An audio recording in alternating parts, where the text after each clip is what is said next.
Што, мае хорошыя, у агародзе ўпарадкаваліся, на ніве ўсё ўбралі і, напэўна, думаеце пра вяселлі.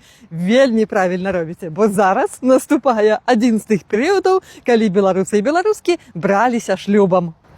Ад багача да піліпаўкі і ад вадохрышча да масленкі. Менавіта гэтыя два перыяда вясельныя ў беларускім традыцыйным календары. Вось зараз у канцы верасня наступае той самы багаты вераснёўскі час выходзіць замуж ці жаніцца. Вясельныя абрады пачыналіся задоўга да вяселля, бо трэба было нявесту сасватаць, паглядзець, як там, што там у жаніха, ці варты хлопец, а пасля зрабіць запоіны. Менавіта гэтая традыцыя казала, што ну вось ўжо ніхто нікому нічога больш не паабяцае, хутка будзе вяселле.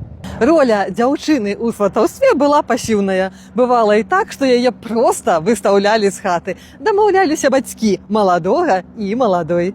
Але, канешне, калі дзяўчына адмовіцца, то гэта магло разбурыць сватаўство. Пасля сватаўства, калі бацькі маладога прыходзілі ў хату маладой, бацькі нявесты таксама маглі пайсці да маладога на агледзіны, ацаніць, якая там гаспадарка, у якую хату аддаюць дачку. Калі ж усіх усё задаволіла, то збіраліся разам на запоіны. І вось на гэтых запоінах, уласна, і адбываліся заручыны, калі адно з маладых абяцала сябе другому. А непасрэдна перад самім вяселлем гэта быў вечар маладой, калі ў яе хаце збіраліся сябровачкі, плялі яе вянок, рабілі ўпрыгожванні для вясельнага стала і праважалі дзяўчыну ў шчаслівае сямейнае жыццё. І вельмі хутка пасля вяселля у пары магла здарыцца цяжарнасць. А ведаеце чаму? Ціха, сакрэт раскажу.